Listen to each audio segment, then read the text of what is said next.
প্রকৃতির দয়ায় 1 point play অফের আশা বাঁচিয়ে রাখল কলকাতা। বৃষ্টি যেন দেবদূত হয়ে এল কলকাতা নাইট রাইডার্সের জন্য। ইডেন গার্ডেন্সে পঞ্জাব কিংসের বিরুদ্ধে ম্যাচটি ভেস্তে যাওয়ায় 1 পয়েন্ট পেল কেকেআর। এই অপ্রত্যাশিত পয়েন্ট প্লে অফের দৌড়ে টিকে থাকার ক্ষীণ আশা জিয়ে রাখল। তবে প্রশ্ন থেকেই যায়, পুরো ম্যাচটি হলে 202 রানের বিশাল লক্ষ্য তাড়া করে কি পঞ্জাবকে হারাতে পারত রাহানের দল? প্রথম ম্যাচের স্মৃতি কেকেআর সমর্থকদের মনে এখনও দগদগে। মোহালিতে পঞ্জাবের 113 রানের মামুলি লক্ষ্য তাড়া করতে নেমেও মুখ থুবড়ে পড়েছিল কলকাতার ব্যাটিং লাইন আপ। মাত্র 95 রানে শেষ হয়ে গিয়েছিল তাদের ইনিংস। সেই হারের পর শনিবার ইডেনে 202 রানের পাহাড় টপকানোর স্বপ্ন দেখাটা কঠিন ছিল।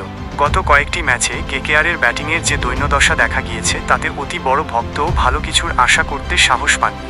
আসলে কলকাতা নাইট রাইডার্স যেন এক অন্ধ প্রেমের মাসুল দিচ্ছে। সেই প্রেম ক্যারিবিয়ান ক্রিকেটারদের প্রতি।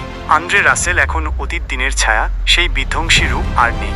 সুনীল নারায়ণও প্রায় একই রকম। অথচ এই দুই কিংবদন্তি ক্রিকেটারকে ছাড়া প্রথম একাদশ ভাবতেই পারছেন না কেকেআর কর্তৃপক্ষ। মাঠের পারফরম্যান্স হতাশাজনক। জঘন্য ফিল্ডিং, নড়বড়ে ব্যাটিং, বোলিংও তেমন দাগ কাটার মতো নয়। তবুও এই দুই অভিজ্ঞ ক্রিকেটারকে খেলিয়ে যাওয়া হচ্ছে শুধুমাত্র পুরনো দিনের খ্যাতির ওপর ভর করে। পরিকল্পনার ক্ষেত্রেও কেকেআরের দুর্বলতা স্পষ্ট।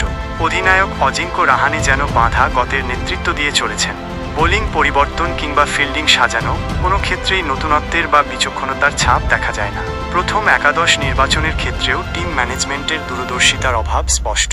শনিবারের ম্যাচেও পঞ্জাব কিংসের ব্যাটসম্যানরা কলকাতার বোলারদের বিরুদ্ধে সহজেই রান তুলেছেন। কলকাতার বোলাররা যেমন উইকেট পাচ্ছেন না, তেমনই ব্যাটসম্যানরাও রান করতে ব্যর্থ হচ্ছেন। প্রতিপক্ষ দলের ওপেনিং জুটি ভাঙতেই হিমশিম খাচ্ছে কেকেআর। এই ম্যাচেও তার ব্যতিক্রম হয়নি। পঞ্জাবের ইনিংসের 11.5 ওভারে প্রথম উইকেটের দেখা পায় কলকাতা।